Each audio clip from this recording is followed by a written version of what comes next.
오늘은 빅플러 시대의 의미와 또 미래 인재상에 대해서 조금 더 다양한 관점으로 이야기 나눌 예정인데요.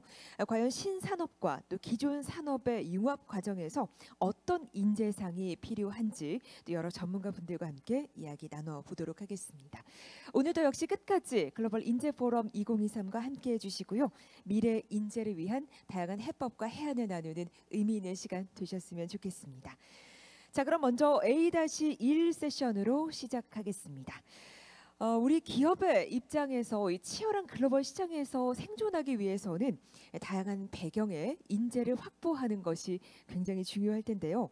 이를 위해서는 다양성의 존중과 포용 그리고 평등한 기회 제공 등의 이슈에 주목할 필요가 있겠습니다. 자, 이번 세션에서는 글로벌 인재 확보와 관리 전략에 대해서 조금 더 자세하게 이야기 나눠보도록 하죠. 기업별 리더십의 중요성과 유연한 조직 문화 그리고 근무 환경을 구축하는 전략까지 공유해 보도록 하겠습니다. 자, 함께해 주실 분들을 소개해 드립니다. 이번 세션은 윤동열 건국대학교 경영학과 교수께서 좌장으로 함께해 주시겠고요. 또 황성현 퀀텀 인사이트 대표, 권민석 레몬베이스 대표, 댄 웨스트가스 딜 최고 운영 책임자께서 발표와 토론으로 함께해 주시겠습니다. 자, 그럼 이번 세션 함께해 주실 좌장 그리고 연사분들을 단상으로 소개해 드리죠. 여러분 환영해 주시기 바랍니다.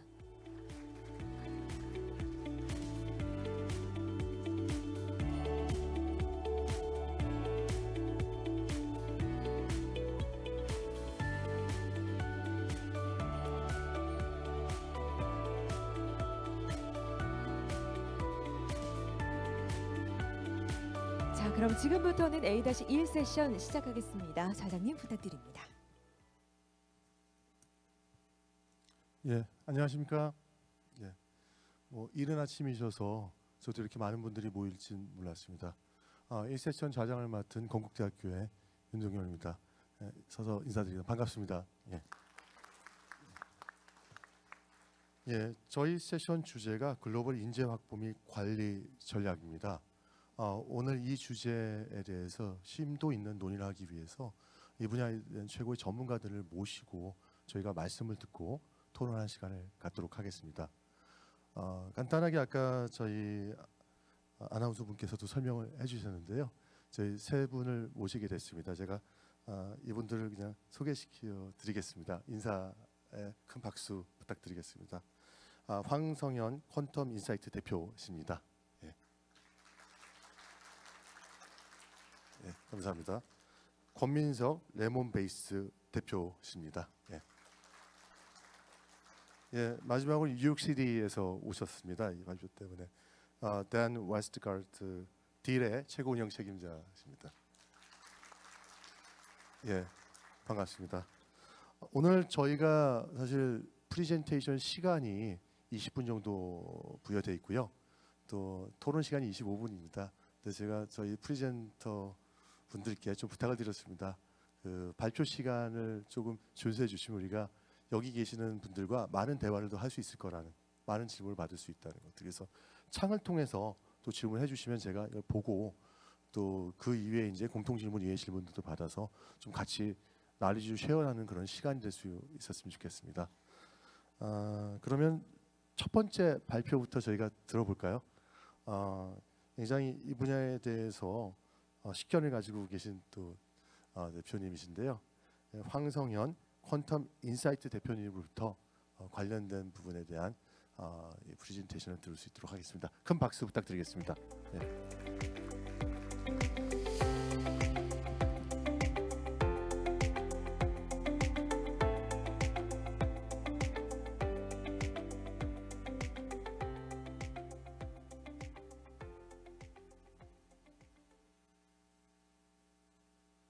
여러분 안녕하십니까? 방금 소개받은 황성현이라고 합니다.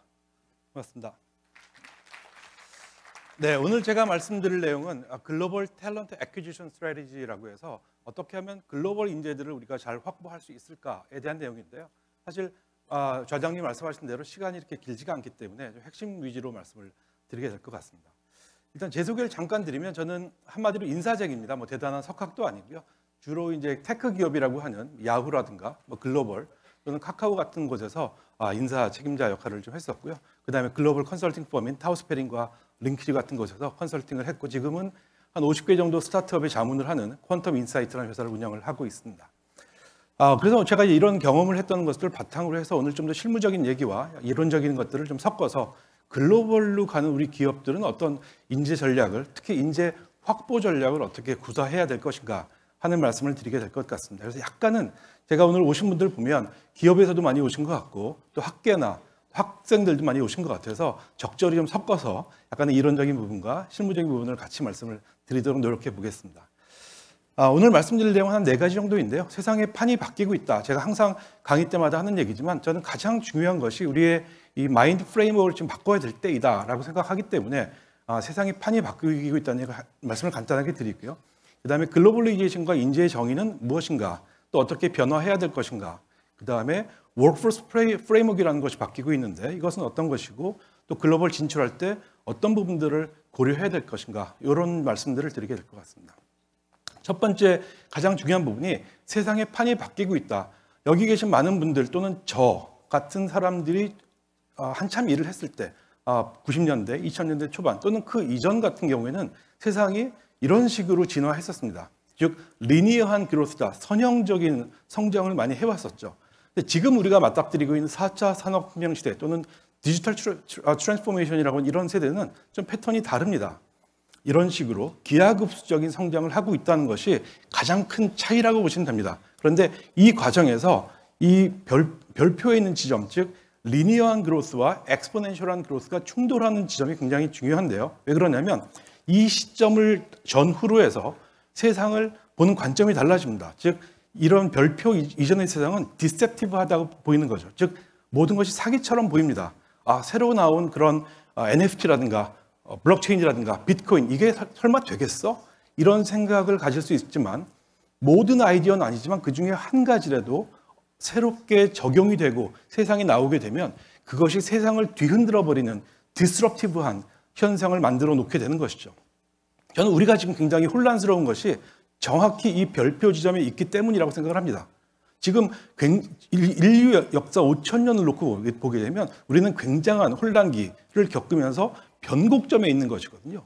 이 변곡점이 어떤 의미가 있냐면 이 변곡점을 지나면 이전과는 차원이 다른 기울기를 보여주게 된다는 것이죠.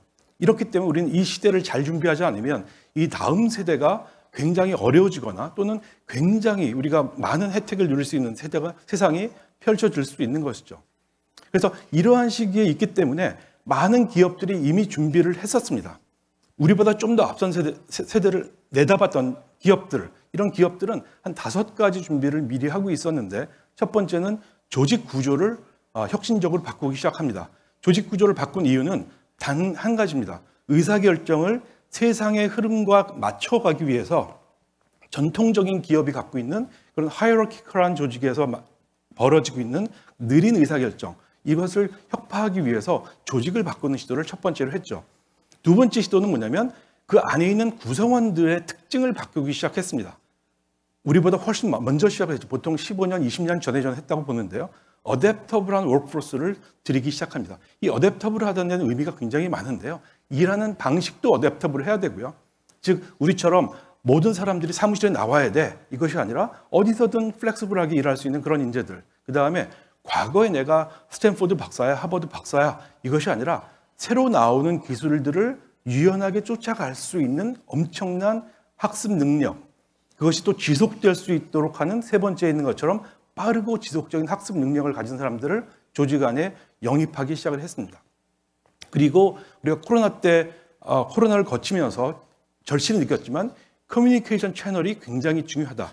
코로나 이후에 우리가 줌이라든가 슬랙이라든가 이런 툴들을 접하게 됐는데 그것이 조직의 생산성에 굉장히 큰 영향을 미치기 시작하죠. 그런 이런 커뮤니케이션 채널은 그냥 되는 것이 아니라 조직 안에 테크놀로지 인프라가 구성되지 않으면, 받쳐주지 않으면 절대 불가능한 것이죠. 그래서 이런 것들에 대한 시도들이 굉장히 많이 이루어지고 있었습니다. 근데 그중에서 저는 가장 중요한 것이 조직의 변화에 맞는 인재가 우리 조직 안에 들어올 수 있는 상황인 것이죠. 그래서 채용의 기준도 큰 변화를 겪게 됩니다. 첫 번째, 앞에서 보신 것처럼 과거에는 리니어한 1차 방정식 같은 그런 성장을 했기 때문에 인재 역시도 그런 사람이 필요했습니다. 리니어한 그로스를 만들어낼 때 인재의 특징은 한마디로 성실성입니다. 왜냐하면 리니어한 그로스를 할 때는 인풋에 따라서 아웃풋이 정확히 예측된 대로 결정되기 때문에 그렇기 때문에 인풋을 많이 하기 위해서는 성실한 사람이 필요했었죠. 이게 농경사회의 특징이 우리가 아직까지도 산업사회에 남아있는 것이거든요. 그런데 말씀드린 대로 지금 우리는 그 별표 안에 있기 때문에 다음 세대를 준비하기 위해서는 과거 특징에 맞는 인재들은 점점 그 가치를 잃게 될 겁니다. 그래서 우리가 미래에 필요한 인재 또는 지금부터 필요한 인재는 특징이 많이 다르죠.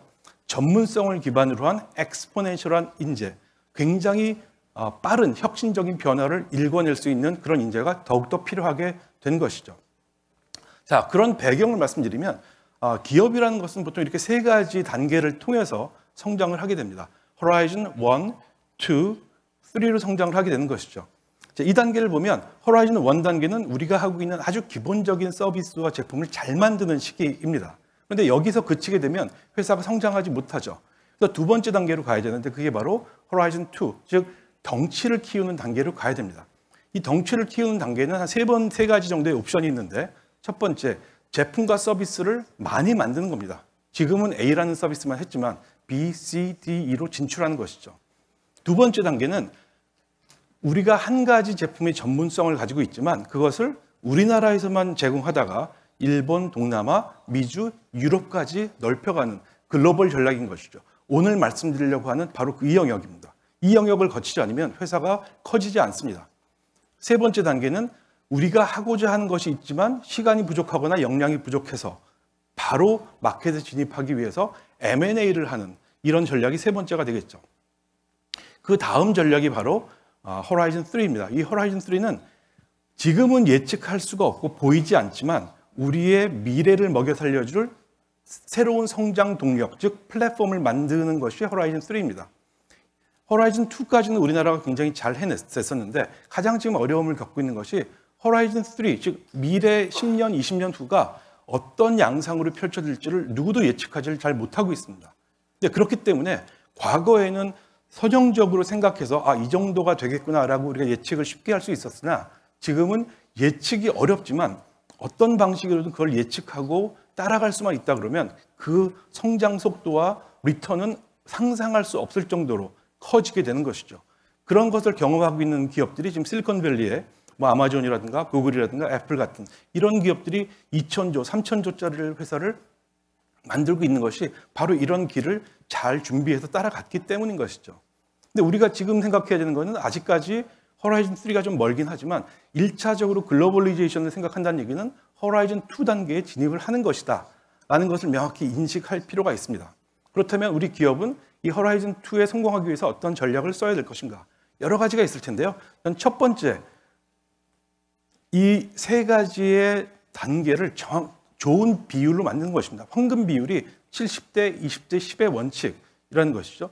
기업이 미래를 내다보면서 현재 잘하고 있는 것의 70%, 그다음에 20%는 앞으로 다가올 3년 내지 5년 이후의 확장 전략, 그다음에 세 번째는 앞으로 20년, 30년 후가 되겠지만 그 새로운 아이디어에 씨를 심어두는 것.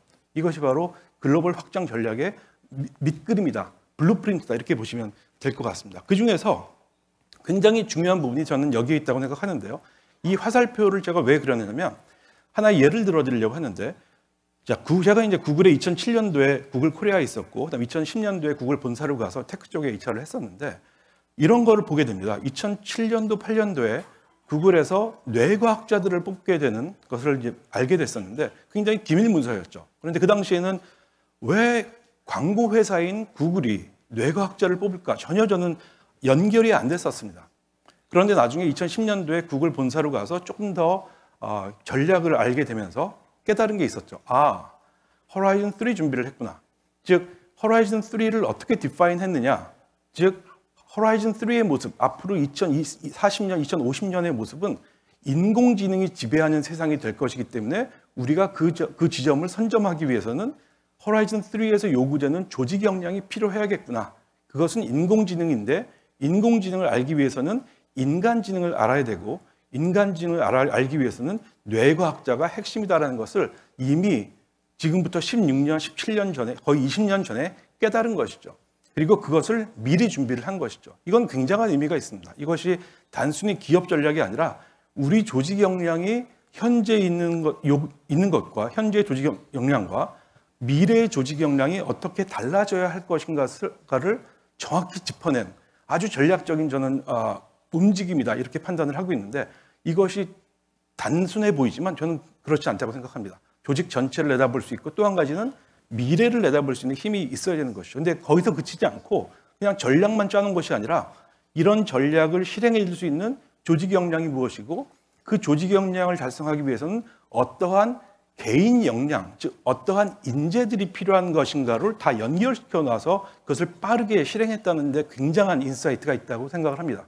그다음에 오늘 주제는 아니지만 두 번째 엄청난 인사이트가 뭐였냐면 이런 사람들을 담아놓을 수 있는 그릇이 필요한데 그게 바로 조직이거든요. 이 조직 구조를 2014년, 2015년에 구글에서 알파벳이라는 홀딩 컴퍼니 체제로 바꾼 것. 이 두 가지가 우리가 글로벌로 가고 기업의 사이즈를 굉장히 폭발적으로 키우기 위해서 가져야 되는 전략적인 포인트다라고 생각해서 오늘 좀 소개를 드렸습니다. 자, 그래서 우리가 조직을 좀 더 미래지향적으로 만들기 위해서 해야 될 여러 가지 질문들이 있습니다. 전략적인 인재를 확보하기 위한 여러 가지 키 퀘스천들이 필요한데 중요한 것은 뭐냐? 넥스트 호라이즌으로 우리가 가기 위해서 요구되는 조직 역량은 무엇인가? 이것을 알기 위해서는 미래 세상을 예측하지 않으면 절대 알 수가 없습니다. 두 번째, 이 다음 질문은 무엇이냐? 그러면 이 넥스트 호라이즌으로 가기 위해서 새로운 세상에서 요구하는 그 조직 역량을 채워줄 수 있는 사람은 어떤 특징을 갖고 있어야 되는 거냐? 왜냐하면 조직 역량이라는 것은 실체가 없습니다. 그렇겠죠? 조직은 뭐 보이는 게 아닌 거니까요. 사람의 합이 조직이기 때문에 그 안에 어떤 사람들을 우리가 모시느냐에 따라서 조직 역량의 사이즈와 색깔은 완전히 달라지는 것이죠. 여기에 우리는 우리의 경영자들 또는 우리의 HR을 하시는 분들의 생각이 머물러야 된다라고 생각을 합니다. 자, 그렇다면 오늘의 주제인 글로벌 인재 확보라는 것에서 앞에서 이제 인재라는 부분을 말씀드렸는데 그러면 글로벌이 뭘까도 우리가 생각을 해봐야겠죠. 그럼 글로벌이 무엇일까? 보면 글로벌은 이런 겁니다. 전체적으로 각각의 나라들이 서로 의존성을 갖게 되는데 그 의존성이 점점 커지는 것이 국가와 사람과 기업 간에 다 걸쳐 있는 것 이런 것들을 글로벌리제이션이라고 하는 것이죠. 근데 글로벌에는 여러 가지 의미가 있죠. 경제적인 글로벌도 있을 수가 있고 또 사회적인 것, 또 정치적인 이 영역이 다 합해져서 이제 글로벌이 되는 것인데 기업 입장에서 이런 여러 가지 글로벌을 하는데 어려운 점들이 있었는데 이런 것들을 해결해 준 여러 가지 요소들도 있었습니다.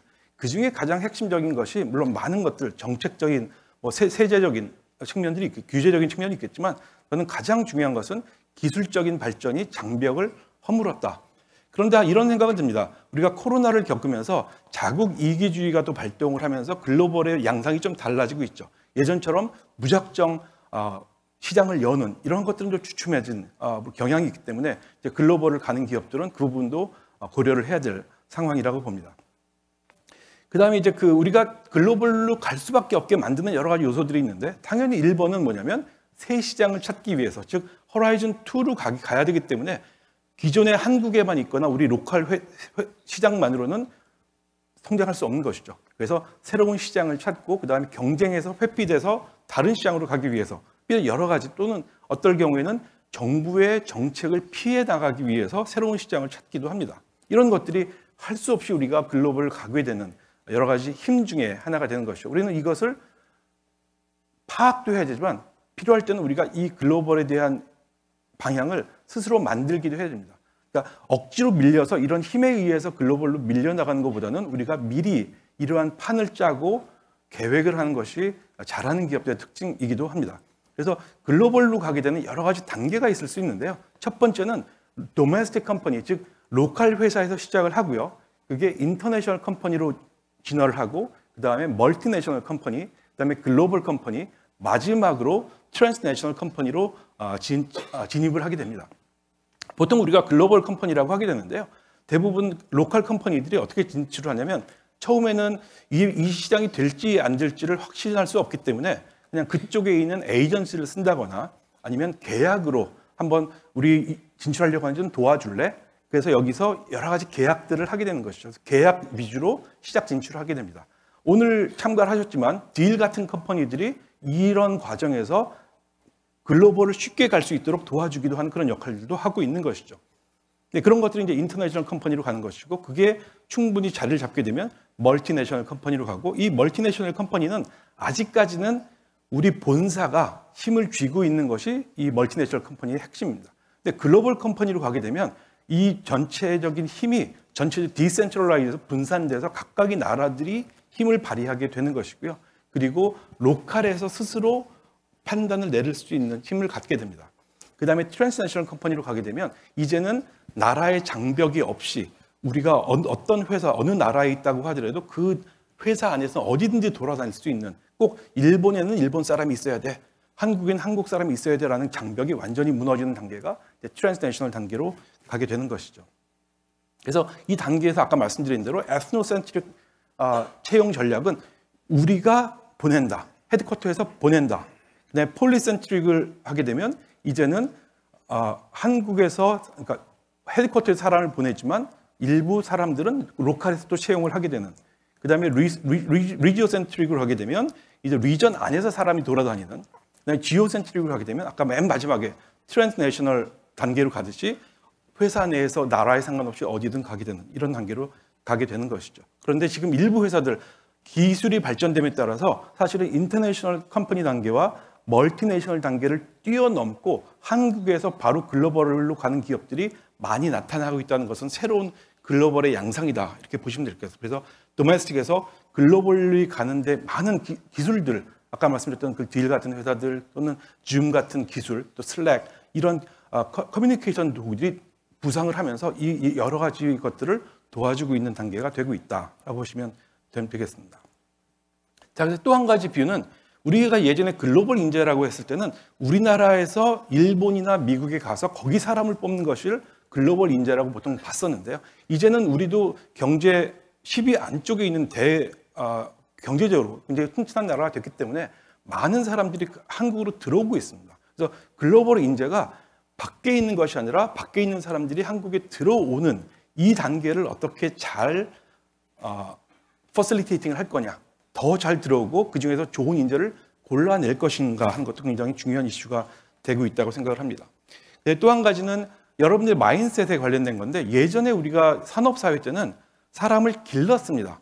공채를 통해서 길러내고 그 사람들을 우리 사람으로 만드는. 그런데 이제 산업사회가 이제 디지털 사회로 변경되면서 시간이 없죠. 그래서 사람들을 빠르게 사오는 전략을 해서 이제 바이 전략으로 옮겨가고 있고요. 앞으로 미래 사회는 바이 전략도 통하지 않습니다. 우리가 모든 것을 잘할 수 없기 때문에 특정 영역에 대해서는 사람을 또는 우리 컨트랙 또는 에이전시를 고용을 하는, 즉 역량을 빌려 쓰는 시대로 갈 것이다. 그래서 바로 전략으로 가야 된다. 그래서 저는 오늘 가장 강조하고 싶은 것이, 세상의 변화에 의해서 글로벌 전략을 하나의 사람으로 볼 것이 아니라 조직 역량으로 봐야 되기 때문에 어떻게 하면 그 조직 역량을 빠르게 어콰이어 할 것인가, 획득할 것인가라는 관점에서 사람보다는 조직 역량 전체를 어떻게 빠르게 빌려올 것인가 하는 것에 전략을 짤 때가 됐다라고 생각합니다. 그래서 우리의 피플 전략은 어떤 게 되어야 될 것인가, 계속 우리는 빌드 또는 바이 전략을 할 것인가, 또는 우리가 부족한 역량을 다른 나라에 빨리 진출해서 그쪽에 빌려 쓸 것인가 하는 것들을 생각해야 될 필요가 있는 시점에 와 있다라고 생각을 합니다.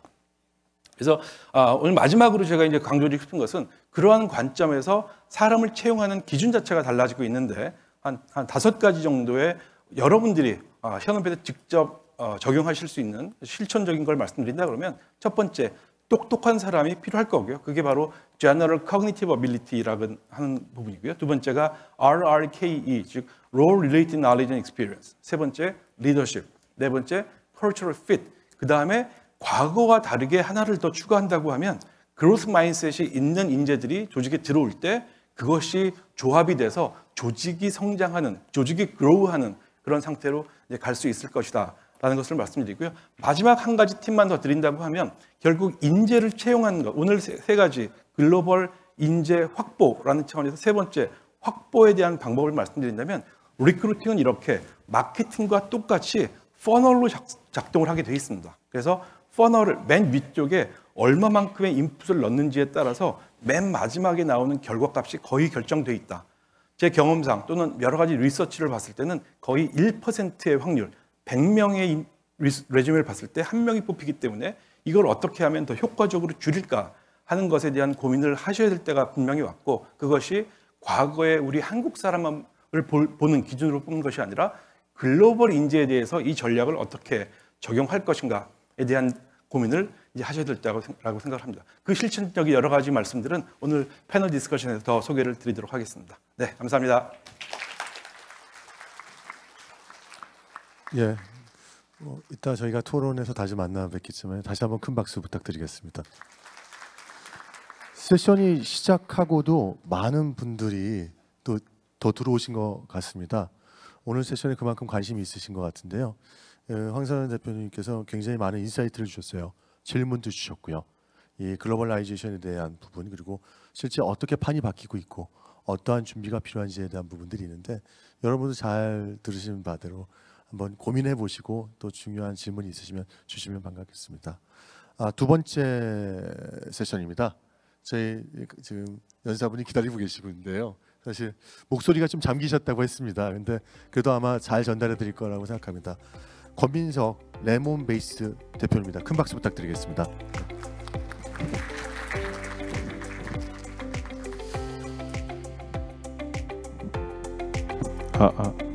예. 다시 한번 박수 한번 부탁드리겠습니다. 예. 안녕하십니까. 레몬베이스의 대표를 맡고 있는 권민석입니다. 저는 이제 황성현 대표님께서는 이제 인재를 확보할 수 있는 중요한 포인트에 대해서 말씀을 해주셨고요. 저는 이렇게 확보된 전략을 어떻게 하면 잘 유지할 수 있을 것인가, 리텐션에 대해서 조금 말씀드리고자 합니다. 네, 발표에 앞서서 제가 이제 저희 아이로부터 감기를 좀 옮는 바람에 조심을 했는데 목이 좀 잠겼습니다. 그래서 미리 좀 양해를 부탁드리겠습니다. 네, 저는 이제 레몬베이스를 공동 창업하기 전에 위디라는 그 전자책 디지털 콘텐츠 서비스를 공동 창업을 했었습니다. 그래서 약 한 10년 정도 일을 해 왔었고요. 그 과정에서 이제 회사라는 조직이 더 건강하고 오히려 더 빠르게 성장하기 위해서는 이 회사 안에 있는 구성원들의 몰입과 성장이라는 게 굉장히 중요하고 체계적으로 잘 관리돼야 된다라는 것을 깨닫게 됐습니다. 그래서 그런 좀 깨달음을 바탕으로 레몬베이스라는 또 서비스 제품을 다시 한번 회사를 공동 창업하게 됐습니다. 레몬베이스는 회사의 지속적인 성과 관리 또는 몰입 관리를 돕는 소프트웨어 서비스입니다. 네, 우선 구성원들의 몰입, 영어로는 인게이지먼트라고 흔히 하는 것 같아요. 그래서 몰입을 관리하는 게 왜 중요한 시대인지에 대해서 우선은 간단히 말씀을 드리겠습니다. 네, 이제 구성원 몰입, 인게이지먼트라는 게 무엇일까요? 네, 다양한 정의가 있을 수 있지만 저희 팀이 레몬베이스 팀이 정의하는 바는 다음과 같습니다. 이제 구성원 각자가 회사와 연결되어 있고 또 나의 일상적인 업무가 회사의 목표나 회사의 가치에 기여하고 있다고 느끼는 자발적인 전념의 상태, 일종의 심리적인 상태라고 할 수 있고요. 내가 하는 일이 정말 우리 회사와 또 나의 팀에 의미가 있고 기여할 수 있고 이게 나의 삶에 굉장히 큰 도움이 되겠구나라고 그 연결됨을 느끼는 상태입니다. 근데 이것을 회사라는 조직이 잘 유지하고 관리하는 게 왜 중요할까요? 너무나 당연하게 더 높은 성과를 더 지속적으로 창출하기 위해서라고 생각합니다. 네. 성과와 몰입이라는 것은 사실 한 몸과 같고요. 그래서 더 높은 성과가 날수록 내가 일에 더 재미를 느끼고 몰입하게 되고 또 일에 더 몰입하고 조직에 더 몰입할수록 당연하게도 더 높은 성과로 이어집니다. 그런데 이 문제가 지금 왜 중요한 문제인가를 생각할 필요가 있는데요. 너무나 당연하게 또 많은 분들이 느끼실 수 있듯이 회사의 조직 구성원들이 너무나도 많이 너무나 빠른 속도로 회사를 떠나고 있기 때문입니다. 그래서 어느 대한민국의 국내 여론조사에 따르면 2년 내에 조직을 떠나는 젊은 구성원들이 이제 3분의 2에 달한다라는 이야기도 있고요. 떠나지 않더라도 일에 몰입하지 않고 머무르는 조용한 퇴사라고 하죠. 의 비율이 굉장히 빠르게 올라가고 있습니다. 네. 이게 왜 심각한 문제일까? 당연히 여러 가지 문제점들을 이야기하지만 회사의 어떤 재무적인 측면에서 보았을 때도 굉장히 심각한 문제라고 할 수 있습니다. 일반적으로 구성원들이 특정 조직이나 아니면 회사에 조인한 이후에 한동안 적응하는 시간까지는 회사의 입장에서는 투자의 기간이라고 볼 수 있습니다. 처음에 입사를 준비하는 과정이나 입사 후에 직무에 대한 교육 아니면 조직 문화에 대한 교육을 받는 그 온보딩 기간, 또 그 이후에 업무를 맡고 어느 정도 그 일을 손에 잡기까지는 보통 6개월 정도의 램프업 타임이 걸린다고 합니다. 그리고 기술 직군 같은 경우에는 훨씬 더 많은 시간이 걸리고요. 이 기간을 회사의 재무적 관점으로 보면 투자의 기간이라고 볼 수 있는데요. 이제 그 기간이 끝나고 이제 리턴의 기간이 왔구나라고 생각한 시점에 많은 구성원들이 조직을 떠나는 것이죠. 네. 큰 조직 같은 경우에는 매년 수십억, 수백억 원의 비용을 초래하고 이건 기업 경영에 굉장히 큰 위기 포인트라고 할 수 있습니다. 네, 그리고 또 이 문제가 굉장히 중요한 이유는 우리 한국 사회가 굉장히 빠르게 발전하면서 사람들의 가치관도 굉장히 빠른 식으로 변화하고 있는데요. 회사라는 조직은 그 안에 30대, 40대, 50대 다양한 가치관의 사람들이 모여서 일을 하고 있고 그러다 보니 구성원들의 니즈가 또 몰입의 요인이 굉장히 다양합니다. 반면에 회사의 어떤 인사 철학이나 제도는 일반적으로 표준화되어 있기 때문에 이 다양한 니즈를 만족시킬 수 있는 제도를 만들고 유지하는 게 굉장히 어려운 상황입니다. 이러한 이유로 시대적으로 보았을 때 이제 구성원의 몰입, 인게이지먼트를 관리하는 게 굉장히 중요한 시대를 우리가 살고 있다라는 점을 말씀을 드리고 싶고요. 그러면 이걸 어떻게 하면 우리가 슬기롭게 대처할 수 있을까라는 측면에서 솔루션으로서 지속적으로 몰입 관리를 잘 하자라는 점을 말씀드리려고 합니다. 이걸 잘 하기 위한 4가지 포인트를 좀 말씀을 드릴 건데요. 첫 번째는 이제 구성원 여정 전체를 잘 진단하고 관리하자라는 포인트입니다. 네, 구성원의 여정은 여러 가지 정의가 있지만 갤럽에 따르면 이렇게 7단계로 나누고 있습니다. 네, 특징적인 면은 회사에 입사하기 전 단계인 모집이나 채용 단계도 구성원의 경험 여정에 포함이 되고요. 그다음 마지막 단계 떠나는 단계까지도 구성원의 여정입니다. 이제 구성원의 몰입이라는 게 100에서 하나를 빼면 99가 아닌 0이라는 말이 있습니다. 이 말은 이 여정에 굉장히 많은 구성원의 몰입도에 영향을 미치는 포인트가 있는데요. 그 중에 한 가지만 어긋나도 99가 아닌 0이 된다는 이야기입니다. 나의 어떤 조직 생활을 생각해 보면 쉽게 이해할 수 있는 말이라고 생각을 하는데요. 그래서 하나하나를 잘 진단하고 관리하자는 측면에서 이 여정을 잘 정의하고 각 단계에서 구성원에게 묻고 개선시키는 활동이 굉장히 중요합니다. 좀 많이 놓치기 쉬운 부분이 채용 단계에서의 또 역시 구성원 경험 관리라고 생각을 합니다. 네. 입사 단계에 놓인 또는 그 전 단계에 놓여 있는 구성원 대상으로 경험이 어땠는지, 적응 기간에 내가 불편한 점은 없었는지, 동료들로부터 충분한 도움을 받았는지에 대해서 서베이를 통해서 그 구성원들에게 묻고 프로그램을 지속적으로 개선하는 것도 굉장히 중요하고요. 마지막 단계 퇴사의 단계에 놓인 구성원들의 몰입도 경험을 관리하는 것 역시 굉장히 중요합니다. 어떻게 생각하면 이미 몰입도가 결과적으로 깨지고 우리 조직을 떠나는 구성원들의 몰입도를 관리하는 게 어떤 의미가 있을까라고 생각하실 수도 있는데요. 사실은 떠나는 입장이기 때문에 가장 솔직하게 우리 조직이 갖고 있는 문제에 대해서 이야기해 줄 수 있는 소중한 사람이기도 하고요. 또 요즘같이 온라인으로 실시간으로 정보가 퍼질 수 있는 시기에는 이렇게 퇴사자에 의해서 형성된 온라인 여론이라는 게 내부에 있는 기존 구성원들의 몰입도에도 굉장히 큰 임팩트를 줄 수 있습니다. 그래서 이 떠나는 구성원들의 목소리에 귀를 기울이고 발전시키는 것 역시 굉장히 중요합니다. 네, 두 번째 포인트에 대해서 좀 말씀을 드릴게요. 아마존과 마이크로소프트의 공통점이 무엇일까요? 네, 굉장히 이제 많은 공통점이 있겠지만 구성원들이 매일 아침에 노트북을 켰을 때 서베이에 응답을 하는 것으로 하루를 시작한다는 공통점이 있습니다. 예. 또 어도비와 엔비디아의 공통점은 무엇일까요? 네, 경영적으로 굉장히 뛰어난 조직 1, 2위에 선정됐던 이 회사들은 역시 비슷한 맥락으로 매 분기 구성원들의 몰입도를 측정하는 훨씬 간편한 가벼운 펄스 서베이를 진행을 하고 있습니다. 제가 이제 말씀드리고자 하는 두 번째 포인트는 이 구성원의 몰입도를 진단하는 이 활동을 훨씬 더 자주 할 필요가 있고 관찰된 측정된 문제점을 즉시 해결하는 게 굉장히 중요합니다. 거의 모든 조직들이 1년에 한 번 내지는 2번은 조직 문화 진단이나 아니면 리더십 진단 서베이를 진행하고 있습니다. 그래서 그런 활동들은 건강검진에서 1년에 한두 번 하는 종합건강검진과 같이 또 그 나름의 의미가 있는데 문제점들이 역시 한계가 있습니다. 너무나 많은 문항을 펼쳤을 때 그 링크를 클릭해서 딱 들어갔을 때 거의 100개에 가까운 문항을 보게 됐을 때는 당연히 너무나 바쁜데 이걸 하나하나 응답하는 게 너무 힘들기 때문에 응답률이 떨어지고 성실도 역시 굉장히 낮습니다. 그리고 리더와의 관계를 고려해서 솔직하게 답을 하지 못하는 문제도 있고요.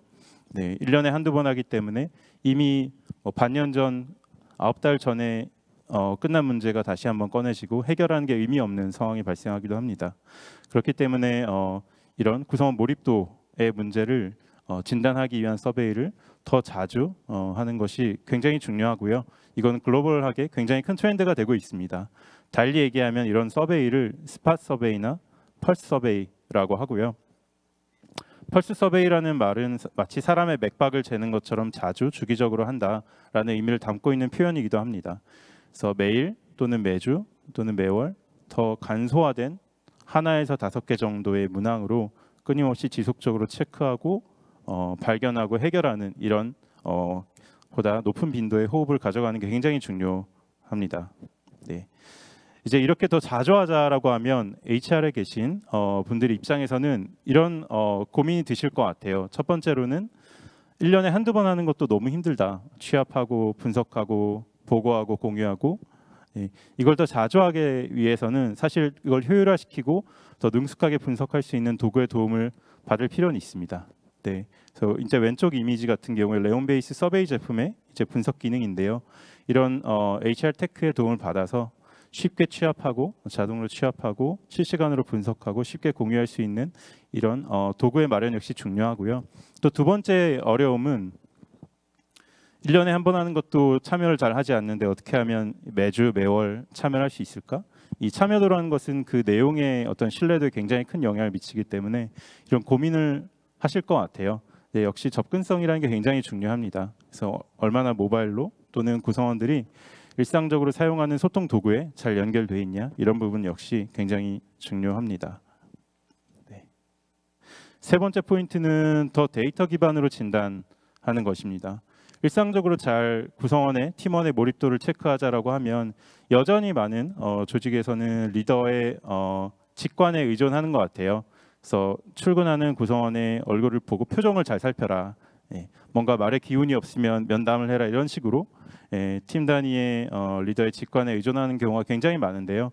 작은 팀에서는 이게 효과적인 방식일 수 있겠지만 큰 조직에서는 효과적으로 구성원의 몰입도를 관리하고 개선하기 위해서는 데이터 기반의 접근이 굉장히 필수적입니다. 그래서 서베이를 했다 하면 그 서베이에 대해서 입체적으로 분석하는 것은 굉장히 기본적인 활동이라고 생각을 합니다. 그래서 구성원의 어떤 서베이 데이터를 조직 단위나 리더십 단위나 아니면 근속 기간이나 성과 등급 등등 그룹핑을 해서 쪼개서 입체적으로 분석하는 데이터 기반의 의사결정은 굉장히 중요하고요.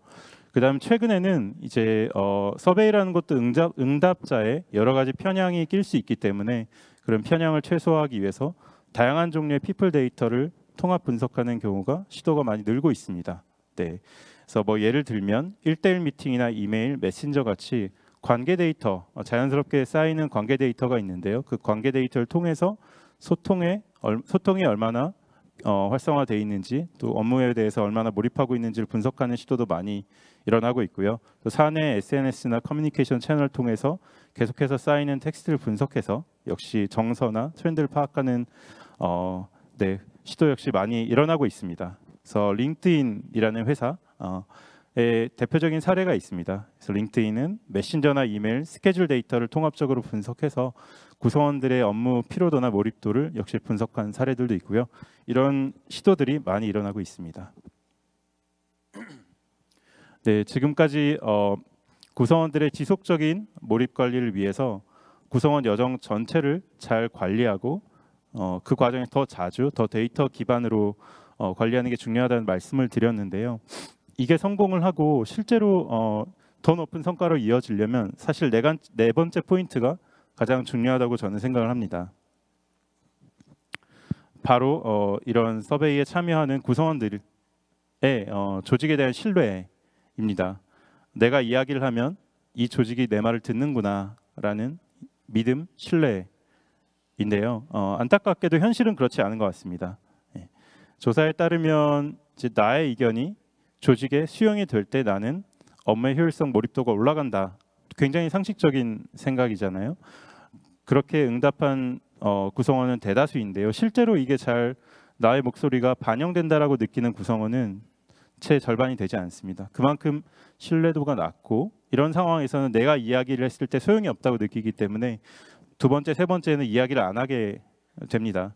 그래서 이걸 깰 수 있는 사실 가장 중요한 포인트는 리더의 마음가짐이라고 생각을 하고요. 실제로 지속적인 몰입과를 위해서 한 단계 한 단계 나아가다 보면 가장 큰 걸림돌로 작용하는 것이 이 리더십을 맡고 계신 분들의 거부감입니다. 그 조직이 더 나은 방향으로 발전하기 위한 정보로서 이걸 받아들이면 좋겠지만 사람이기 때문에 나에 대한 평가로 받아들이게 되기 때문인데요. 사실 앞서 서두에 말씀드린 것처럼 결과적으로 구성원들의 목소리에 이렇게 더 자주 더 데이터 기반으로 귀를 기울이지 않으면 결국 너무나 많은 구성원들이 회사를 떠나고 몰입하지 않는 더 최악의 결과를 초래하기 때문에 결국은 리더가 얼마나 더 이 정보를 나의 또는 우리 조직의 발전을 위한 중요한 정보로 소화할 것인가에 대한 그 성장 마인셋, 그로스 마인셋을 갖는 게 너무나도 중요합니다. 그래서 서베이가 정말로 잘 또는 지속적 몰입 관리가 정말 잘 운영되고 있는 회사들, 저희 고객사들 같은 경우에도 가장 큰 특징이 무엇인가를 살펴보면 리더, 특히 최상위 층에 있는 리더분들의 굉장히 이런 오픈된 그로스 마인셋이라고 생각을 합니다. 더 조금이라도 솔직한 이야기를 듣기 위해서 익명으로 서베이를 실시하고 그 내용을 굉장히 빠른 시일 내에 투명하게 공유하고 개선 포인트를 약속하고 실천하고 또다시 그걸 측정하는 이 이터레이션을 굉장히 리더분들이 적극적으로 주도하는 경우가 많습니다. 네, 지금까지 지속적 몰입 관리가 필요한 시대적 이유와 네 가지 포인트에 대해서 좀 말씀을 드렸습니다. 한 단계 한 단계 나아가는데 많은 어려움, 난관이 있다고 생각을 합니다. 사실 그럴 때마다 우리 조직이 어떤 방향으로 나아가고자 하는가를 계속해서 생각하는 게 중요하다고 생각을 하는데요. 물론 구성원 한 분 한 분의 의견이 정말 넓은 시야로 합리적인 의견으로만 가득 차 있지는 않다고 생각을 합니다. 하지만 어떤 그런 구성원의 의견을 굉장히 치기 어린 불만으로 치부하고 눈가기를 닫는 조직이 될 것인가, 아니면 매일 매주 매달 구성원들의 의견을 듣고 진단하고 개선하고 그런 조직이 될 것인가, 그 방향에 갈림길에 놓여 있다고 생각을 하고요. 뛰어난 인재들이 어떤 두 가지 종류의 조직 중에서 어떤 조직으로 몰릴 것인가, 또 어떤 조직에 더 오래 남아서 목표를 함께하고 기여하길 원할 것인가라는 것은 굉장히 명확한 것 같습니다. 네. 그리고 이런 지속적인 몰입 관리에 대한 요구가 대한민국 사회에서 최근 한 3년, 5년 굉장히 빠르게 올라왔다고 생각을 하는데요. 그 이유는 이제 새로운 가치관을 가진 젊은 구성원들이 이미 조직 내에서 굉장히 높은 비중을 차지하기 때문입니다. 이미 20세에서 40세에 해당되는 25에서 60세 사람들 중에서 20에서 40세 사이의 구성원들의 비중이 절반이 넘었습니다. 그리고 모두 잘 아시는 것처럼 굉장히 빠르게 고령화가 되고 있고 베이비 부머가 은퇴를 하기 시작했기 때문에 이 젊은 구성원들의 비중은 앞으로 5년 이내에 굉장히 빠르게 늘어날 것입니다. 이러한 요구와 흐름은 더욱더 가속화되고 이게 정해진 미래라고 생각을 합니다. 저희는 이제 사람이 경쟁력의 핵심 자본이 되는 시대를 살고 있고, 그런데 사람은 기계가 아니기 때문에 얼마나 나의 조직이나 일에 몰입하냐에 따라서 곱하기 100의 높은 성과를 낼 수도 있고, 아니면 모두의 노력을 수포로 돌리는 곱하기 0의 결과를 초래할 수도 있다고 생각합니다. 그래서 이런 더 높은 구성원의 몰입이 더 높은 성과로, 또 그 높은 성과가 더 높은 몰입으로 이어지는 선순환 시스템과 문화를 꼭 구축하시기를 바라겠습니다. 네, 이상으로 마치겠습니다. 감사합니다. 네, 권민석 대표님 다시 한번 큰 박수 부탁드리겠습니다. 예. 두 번째 발표가 지금 마쳤는데요. 사실 질문이 굉장히 많이 올라왔어요. 그래서 저희가 예상했던 저희 공통 질문이나 그런 것보다도 또 청중분들이 줬던 질문들을 갖고 또 제가 많은 시간을 할애해야 될 것 같습니다. 이번에는 아마 저희가 리테이닝 이슈에 대한 부분일 겁니다. 아까 저희가 청년 제너레이션에 대한 부분도 얘기를 하셨는데요. 사실상 청년들의 숫자가 줄어들고 있고, 특히 이제 MZ 제너레이션의 퍼센티지가 아까 50%가 넘는다고 말씀하셨지만 7, 80% 그리고 100%로 구성되어 있는 회사들도 많이 있는 것 같습니다. 이 상황에서 우리가 어떻게 이런 인재라고 했지만 인력 자체를 보유하는 것도 어려울 수가 있는 부분들에서 어떻게 대응해야 될지에 대한 부분을 잘 말씀을 주신 것 같습니다. 이제 마지막 발표입니다. 저희 아까 물어보다 보니까 사전에 이제 뉴욕에서 이 발표를 위해서 실제 한국까지 왔다고 합니다. 한국을 첫 번째 방문했다고 보니까 기대가 많을 텐데요. 사실 지금까지 계속 미팅밖에 못했다고 합니다. 그래서 오늘 발표가 많이 기대되고요. 발표 후에 계획을 같이 짜기로 했습니다. 예. 마지막 발표는 댄 웨스트가스 딜의 최고 운영책임자입니다. 큰 박수로 환영 부탁드리겠습니다.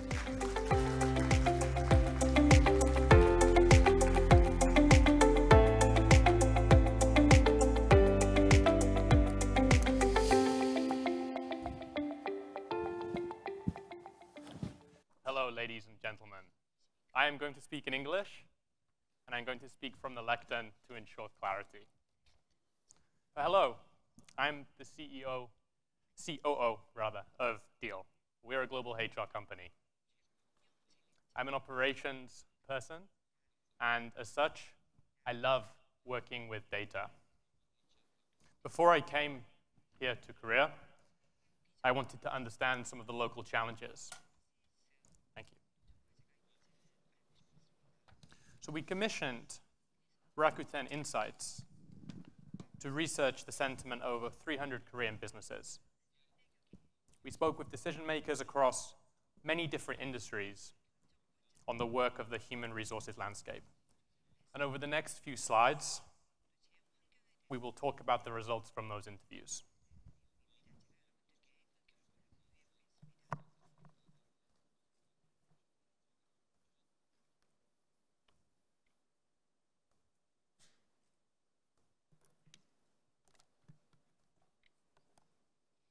Go to the next slide, please.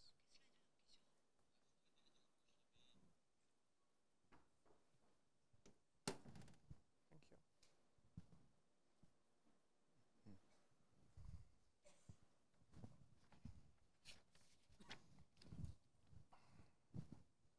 So out of the 300 business leaders that we interviewed, most worried about the skills and the ability to hire the best people. 53% said that sourcing and retaining talent is their #1 business challenge. This is well ahead of raising costs of doing business and macroeconomic factors such as geopolitical instability. A report in August this year from Korea's Ministry of Employment suggests that there will be a shortage of 60,000 workers by 2027 in the fields of artificial intelligence, big data, cloud, and nano. Another report by the Software Policy and Research Institute suggests that there will be an average annual shortage of 6,000 new software workers in Korea over the next 5 years. To directly address this talent shortfall, 80% of business decision makers opted to hire outside of Korea to find talent for their businesses. They were looking to address gaps they couldn't find in the local talent market. 62% had done so due to either the shortage of Korean talents or that the highly competitive hiring market led to a shortage of affordable and available talent. 32% had hired foreign talent to acquire new skill sets and learn through diversity. Higher retention can be seen among business and professional service industries, such as marketing agencies and B2B technologies.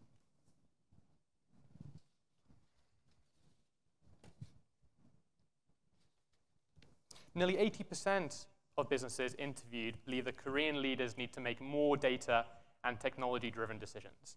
65% believe that Korean leaders could use more transparent and hands-on talent management experience.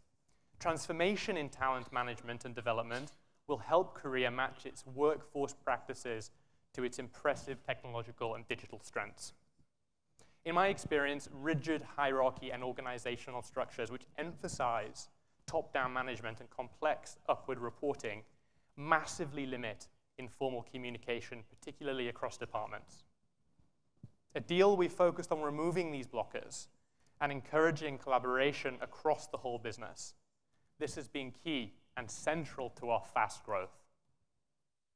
30% of Korean leaders requested more international exposure, and this number spiked among top-level C-level executives. 50% cited that more international exposure for Korean leaders is a key factor for growth.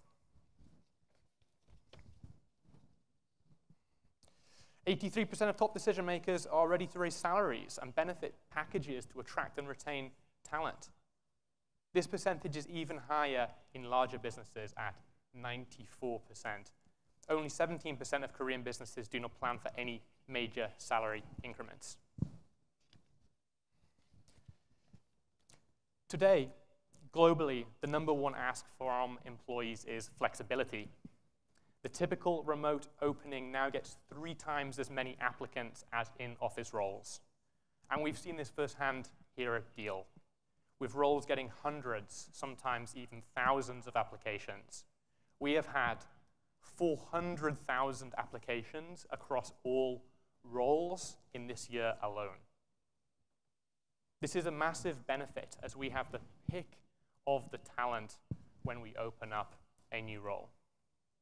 Multiple studies have shown that flexible working arrangements have enabled employees to find better work-life balance and delivered reported benefits such as a happier workforce, increased staff retention, and a competitive edge in attracting the best talent. Yet from the research, it's clear that Korean businesses are not taking advantage of this trend today. Driven by the pandemic, we saw 42 of the 300 respondents move to a flexi-work setup, but only 19% retain this practice to this day. 16% said they would never bother with flexi-work.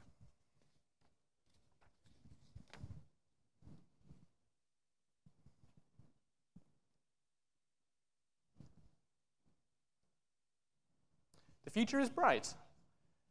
Korean businesses are generally positive about the future, with 71% planning to add headcount to their workforce in the coming year.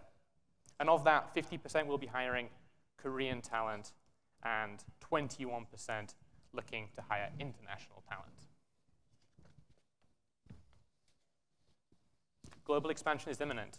Korean businesses on average set aside $2.4 million for global expansion, with larger organizations spending upwards of $4.9 million. Unsurprisingly, global expansion sentiment is mostly positive among the manufacturing industry.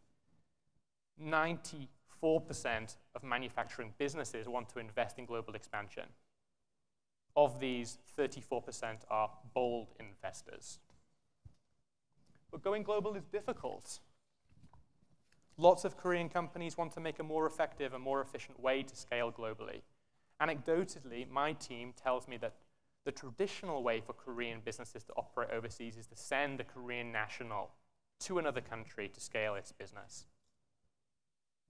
Our research supports this. Of the businesses that expanded outside Korea, 72% did not hire within the foreign market they operated in. They sent staff. The major barriers to hiring locally in each foreign market is the difficulty in sourcing local talent. Setting up a local entity in order to manage compliance with legislation is also a challenge. But increasingly, leaders are more open to flexible workforce ideas.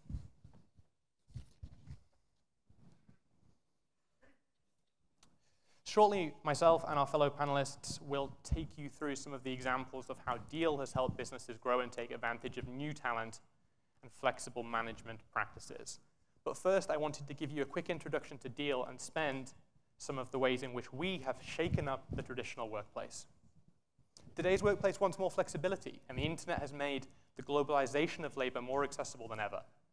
The way that we work is going global, with businesses hiring people distributed all over the world. One of our core beliefs is, instead of taking people to where the work is, you take work to where the people are. Our mission is to get millions of people working for the best companies in the world, no matter their location.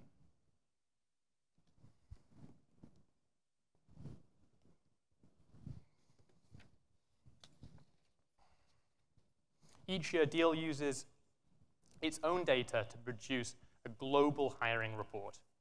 Findings from the 2022 report show that even with the downturn in the global economy, global hiring sustained its momentum throughout the year with triple-digit growth across all regions. Hiring by APAC organizations grew at the fastest rate of all regions on our platform. Looking at Korea, the most popular markets that Korean companies are hiring from on the Deel platform are Vietnam, India, USA, Malaysia, and Pakistan.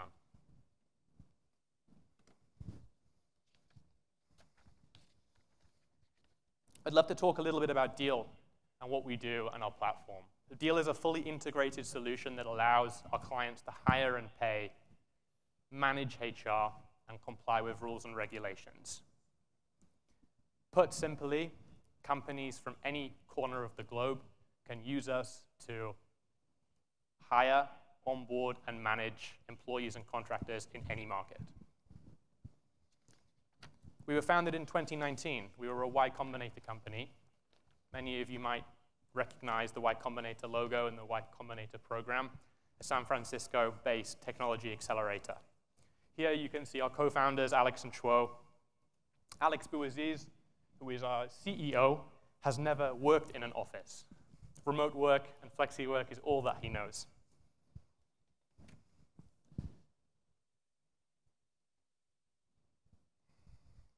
In just 4 years, we have experienced explosive growth, and we are now valued at $12 billion USD. More impressively, in just 4 years, we are cash flow positive and turn a profit each month. We have some well-known international investors, such as Andreessen Horowitz, Coatue, Spark Capital, Emerson Collective, LG, and Sozo Ventures. Well, where are we today? We are 3,000 people, and we certainly practice what we preach. Our team exists in over 100 different countries, and we service 20,000 customers around the world.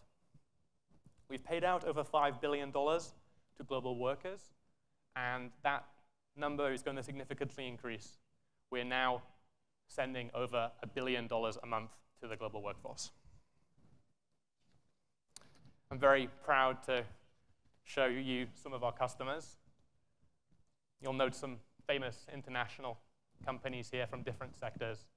I'll draw your attention to Boston Consulting Group, Red Bull, Airwallex, and then some interesting local companies, Krafton as an example. So, how did we do it?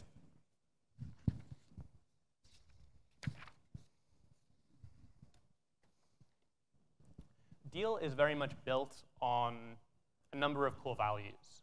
My favorite values are deal speed, which is the concept of moving as quickly as possible. Never delaying an email or an action, but rather executing as quickly as possible. The second is genuine care. At Deal, we care immensely for our customers, but also our colleagues. So when work is done, we ensure that it's done to a high standard, and the product will not break or cause anyone a challenge or concern. The final value that I'll bring to your attention is thoughtful frugality, which is about conscious spending. This value has helped us not only develop a business that is cash flow positive, but also build a product that helps save money for our client base. We also listen to our team, and that can be challenging when you have 3,000 people in over 100 different countries.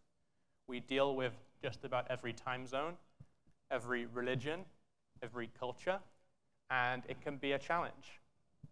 And the way that we've designed the company and the way that we've designed our flexi and remote work model incorporates listening to the team at its core. The third value and area that I'll bring your attention to is growing thoughtfully. And we've been very conscious in hiring and not hiring too aggressively or ahead of our needs. And we see this as a mistake of many startups and many technology companies in the world. They hire and spend before business is secured. So what's next for us? Big focus on continuing to help companies optimize the hybrid work model. Some areas that we're interested in are productivity management. It's linked strongly to engagement. I resonate heavily with my co-panelists' comment around employees becoming 1% disengaged. The employee becomes unhappy and somewhat ineffective. So measuring engagement and measuring productivity and looking for trends in changes in productivity engagement are incredibly important. Also, mental health. Mental health is something which has become more common and prevalent in the hybrid model. People may find it hard to separate their work and business life from their personal life. So ensuring that that support is there for people is really important. Continuing with globalization. Globalization is something that we are enabling, and we've talked a lot about the HR regulations, payroll side of it, but other areas that are incredibly important are immigration. We have immigration services that can be utilized to move people between countries. So not only can our clients hire anyone anywhere, but we're also supporting the end employees with the relevant visas and work permits. And if we get into tax compliance, IP compliance, it becomes even more interesting. Talk a little bit about AI. AI is, I think, a buzzword that everyone's grandmother is using on the bus nowadays. At Deal, we've really embraced AI, and we made the decision to build out our own data set. You're probably familiar with the concept of garbage in, garbage out. We made the decision to build an exclusive data set so we can control what is going into the AI models and what is being generated on the other side. Big data and being data-driven and helping our clients become data-driven is something that we're very passionate about. Given most HR platforms are fragmented, country by country, region by region, utilizing data in a big data type of setup has traditionally been very, very hard for companies. So thank you very much. A pleasure to be here in Korea and a pleasure to meet everyone. 다시 한번 큰 박수 부탁드리겠습니다. 예. 사실 그 발표를 준비하시면서 컨택을 많이 하셨어요. 한국의 컨텍스트를 활용해서 이 발표를 준비하고 싶다는 말씀을 많이 하셔갖고 사실 좌장으로서는 발표 자료를 좀 늦게 받아서 힘들었지만 내용은 대부분이 반영돼서 더 좋은 토론이 될 수 있지 않을까 생각합니다. Thanks, Dan. Yeah. 오늘 또 발표자님들께서 굉장히 많이 시간을 세이브해 주셔갖고 저희가 많은 얘기를 나눌 수 있을 것 같습니다. 사전에 좀 듣고 싶은 얘기들을 저희가 정리해서 공통 질문을 좀 드린 것들이 있습니다. 그래서 한번 이 부분에 대해서 저희 오늘 발표한 발제자 분들한테 말씀을 듣고 또 지금 올라와 있는 리스트업되어 있는 질문들도 좀 듣도록 하겠습니다. 오늘 그 세 분의 발제자분들께서 굉장히 고생하셨는데요. 아마도 오늘 주제가 글로벌라이제이션에 따른 어퀴지션하고 리테이닝 이슈였던 것 같습니다. 말씀 주신 것 중에 굉장히 공통점들이 좀 많았는데요. 데이터 드리븐에 대한 것도 말씀을 주셨고요. 어떻게 인게이지먼트를 늘릴 수 있을까? 사실 커미먼트를 넘어서 인게이지먼트는 직원들이 참여하고 이걸 바꾸는 부분까지 되기 때문에 더 힘들다고 볼 수 있을 것 같습니다. 이에 대한 질문이 상당히 많이 나왔던 것 같습니다. 그래서 저는 좀 첫 번째 질문은 저희 계시는 모든 분들께 좀 드리고 싶었던 건데요. 하나씩만 좀 짚어주셨으면 하는 생각이 들었습니다.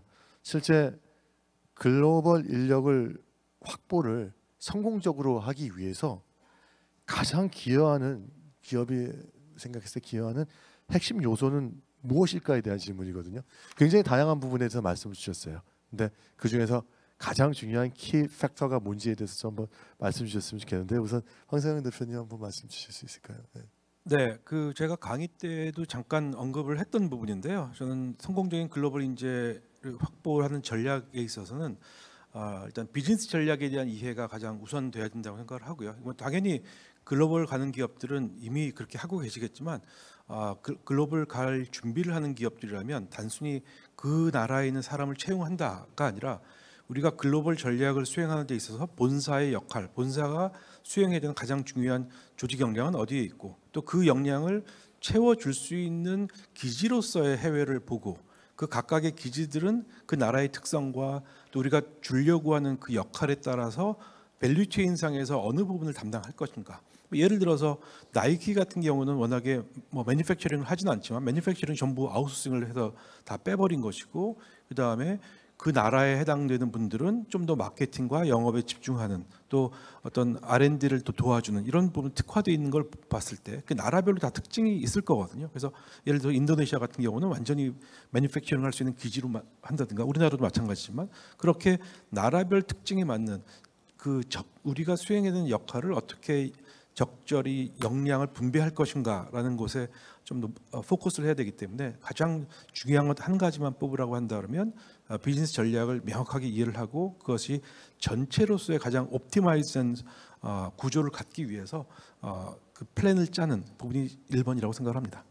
예, 황 대표님 말씀에 동의하시는지요? 사실 현지에 맞는 그런 전략에 대한 인사이트를 가지고 있는 분들을 사실 고용하는 게 제일 좋다고 말씀하셨는데 오늘 저는 그래도 뭐 다른 또 저희 발표자분들한테도 한 말씀씩 간단하게 좀 듣고 싶은데요. 저희 김인석 대표님 어떻게 생각하신가요? 하나를 집어주신다면. 네, 저도 황 대표님의 의견과 좀 비슷한 것 같고요.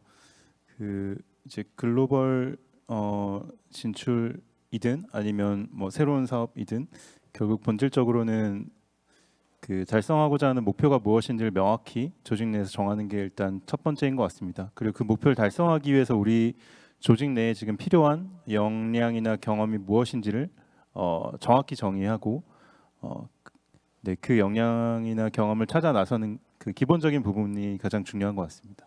예, 아무리 봐도 그런 말씀이신 것 같습니다. 두 분 다 스트래티직 얼라이언스에 대한 부분인 것 같아요. HR분이 별도로 존재하는 것이 아니라 이와 같은 전략적인 부분과 정합성이 맞아야 된다는 말씀을 드립니다. 혹시 저희 댄 웨스트레스도 의견이 하나 있으면 딱 키포인트로 하나 말씀 주시면 좋겠습니다.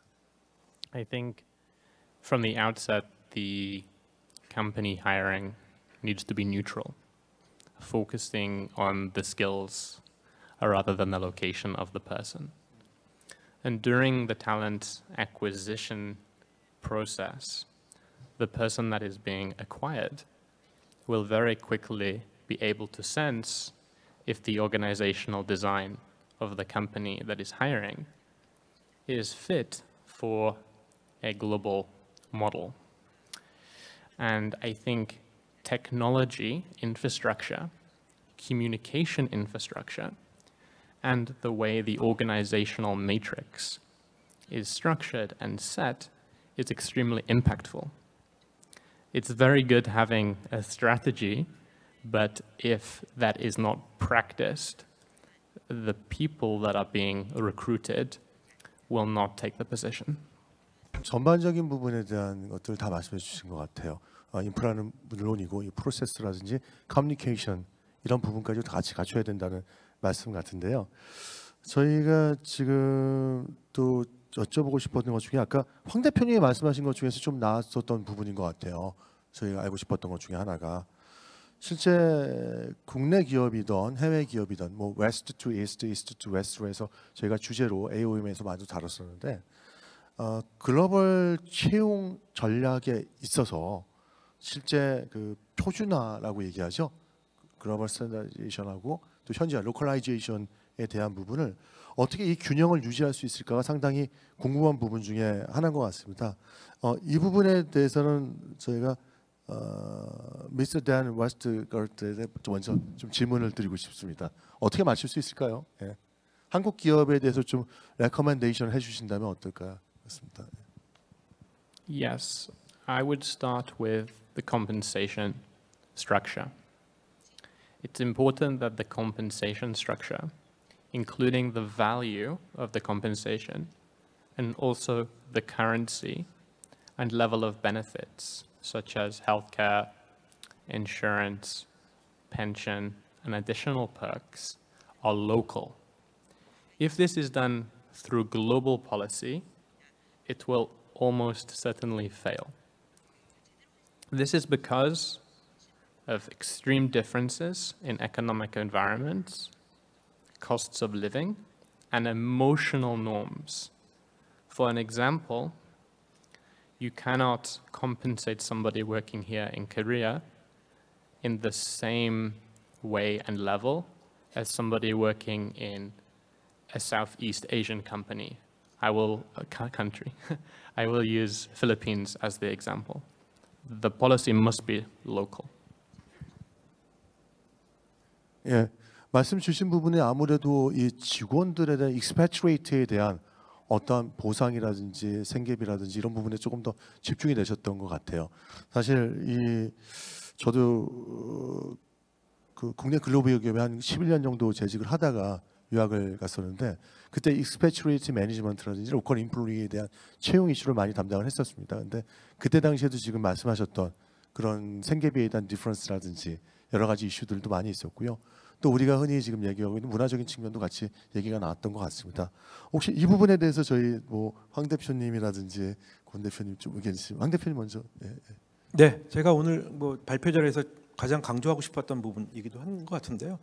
그러니까 현재화와 표준화를 어떤 정답을 찾으려고 하는 것은 저는 바람직한 시도가 아니라고 생각하고, 그러니까 밸런스라는 것이 마치 50대 50을 맞춰야 되는 것처럼 생각해서는 안 된다고 말씀드리고 싶은 건데요. 아까 글로벌의 단계에서 말씀드린 것처럼 처음에 시작은 도메스틱 컴퍼니에서 시작을 하고 그다음에 인터내셔널 컴퍼니, 그다음에 글로벌 컴퍼니, 뭐 멀티내셔널 컴퍼니 이렇게 진행이 되는데 그 단계별에 맞는 거를 그 밸런스를 맞춰야 되는 거죠. 단계별로. 그래서 초창기에는 대부분 직원이 본사에 있으면서 파견되는 형태이기 때문에 대부분 로컬화의 니즈가 굉장히 작죠. 그런데 점점 조직이 커짐에 따라서 이제 그 로컬화가 진행이 될 거거든요. 근데 그 로컬화가 진행이 될 때 글로벌 컴퍼니를 지향한다고 생각하면 결국은 글로벌 컴퍼니를 넘어서 트랜스내셔널 컴퍼니까지 가야 되기 때문에 그 글로벌의 표준이 없으면 이게 제대로 작동하지가 않습니다. 그래서 일단은 글로벌 표준이 뭐가 될 건지에 대한 우리 코어가 뭐냐. 그러니까 우리 회사에 들어오게 되면 나라의 국적과 상관없이 어떤 트레이트를 가져야 되는 것이냐 하는 것들을 먼저 당연히 깔아야 놔야 될 거고요. 근데 이게 중요하긴 한데 1번은 뭐냐면 방금 댄도 얘기했었지만 그 나라에 맞는 팔러시가 따라가지 않으면 이거는 그 회사가 한 방에 무너질 수도 있습니다. 그렇기 때문에 중요한 것은 그 회사 차원으로 보면 글로벌 표준을 맞추는 부분도 굉장히 중요한데 그 나라에 진출하는 순간 그 나라의 채용에 필요한 여러 가지 레귤레이션들, 팔러시들 이런 거를 로컬화하는 것은 절대 놓치시면 되지 않는데 문제는 그 글로벌 진출 초기에 그런 것들을 볼 수 있는 헤드쿼터의 역량이 굉장히 부족합니다. 그러니까 우리 조직에 인사나 파이낸스를 하는 어카운팅 하는 분들이 있지만 이분들이 나라별 전문가가 아니다 보니 여러 가지 굉장히 중요한 포인트들을 놓치기 시작하거든요. 특히 미국 같은 경우에는 주마다 노동법이 다 다르고 세법도 다르기 때문에 이거에 대한 전문성이 떨어지게 되면 나중에 조직이 이 바탕이 없이 성장했을 때 이 기반이 무너지는, 또 여러 가지 수를 당하거나 고발당하는 문제들이 발생을 할 수 있는 큰 리스크로 작용을 하기 때문에 초창기에 우리가 진출을 할 때 그런 프로페셔널 서비스들에 대한 의존도를 일단 가져야 되고요. 우리가 그걸 다 할 수 없기 때문에, 그래서 그런 식의 헤드쿼터와 로컬의 비중도 생각하셔야 되겠지만, 우리가 이거를 아까 제가 말씀드린 것처럼 어떤 식으로 빌렸을 거냐, 초기에 특히나 그 빌려 쓰는 부분에 대한 전략을 잘 짜셔야 되는 그 비중도 같이 생각하셔야 된다는 말씀을 드리고 싶습니다. 예, 좋은 말씀이신 것 같고요. 저도 익스패트레이트 매니지먼트를 하면서 실제 60개국에 한 500번 이상의 출장을 다녔었습니다. 근데 처음에 초기에 이제 투입될 때의 그 익스패트레이트 비율과 그리고 로컬 인프로의 비율도 달랐고요. 또 저희가 적절하게 이들에 대해서 어떻게 인게이지먼트를 끌어낼지에 대한 부분이들도 시퀀셜로 좀 달랐던 것 같아요. 아까 좀 전에 말씀 주셨던 권 대표님 말씀, 딱 저희 황 대표님 말씀이 그런 부분인 것 같습니다. 좀 질문이 좀 겹치는 게 있어서 공통 질문하고 권민석 대표님께 좀 여쭤봐야 될 것 같은데요. 실제 아까 플렉시블 워크에 대한 얘기는 공통적으로 많이 말씀 주셨고, 또 최근에 하이브리드 워크라고도 얘기를 많이 하죠. 미국이나 유럽 지역 같은 경우 이 하이브리드 워크가 아직도 꾸준히 유지되고 있고 실제 낮아졌다가 다시 올라가고 있는 추세인데요. 한국 같은 경우는 이 하이브리드 워크라든지 실제 원격 근무 환경 자체가 좀 덜 조성이 돼 있다고도 볼 수 있을 것 같습니다.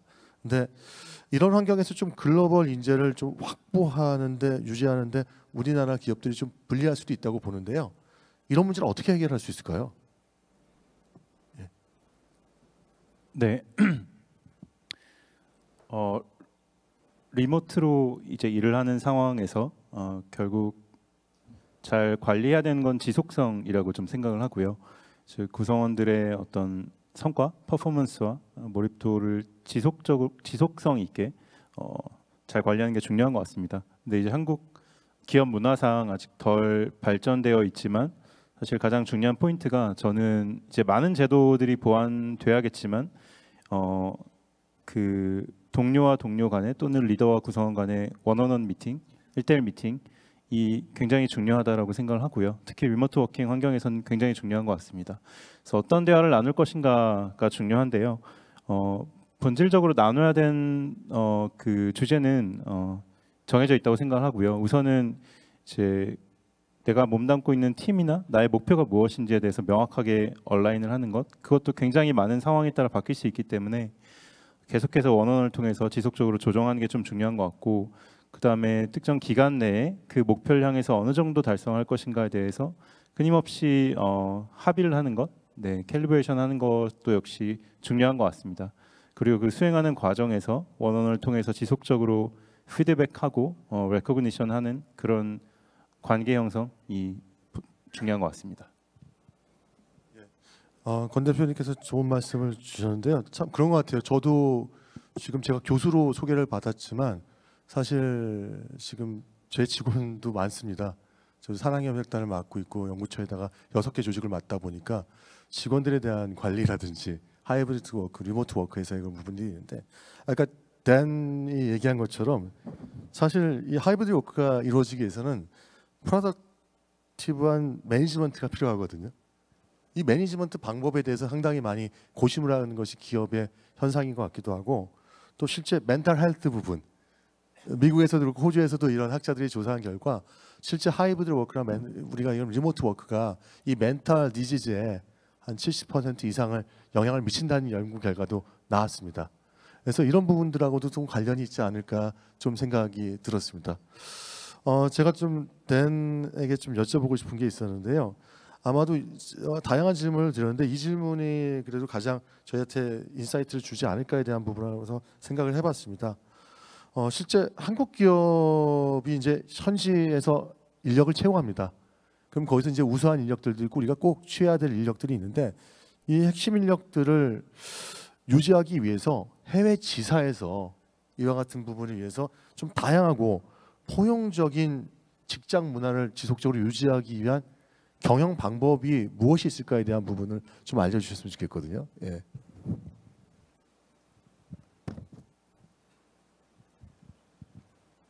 Yes. Yeah. I think the overseas office, local cultures need to be embraced by the global organization. They should be embraced and they should be celebrated. And we do that here at Deal.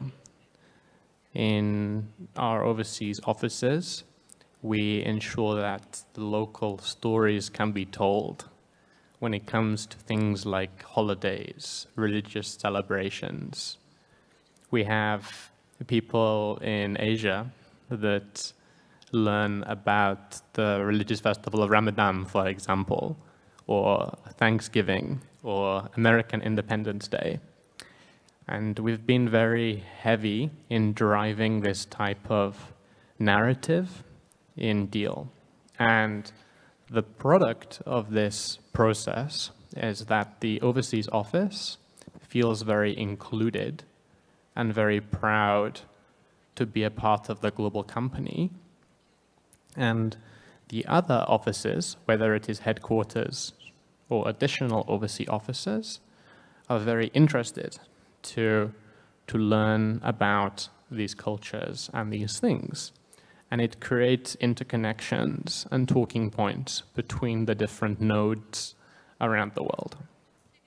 각 나라라든지 각 로컬에 대한 그 문화라든지 그런 측면에 대한 것들도 서로 공유하면서 이들이 같은 마음가짐을 가질 수 있도록 이렇게 서포트하는 부분이 굉장히 중요한 것 같습니다.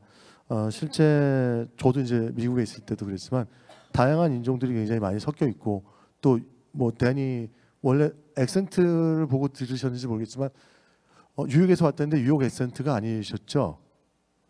예, 원래 잉글랜드 출신입니다. 근데 뉴욕에는 정말 다양한 분들이 와 계시잖아요. 예, 근데 개인적으로 저 잉글랜드 액센트를 좋아하긴 하는데 전 못 따라합니다.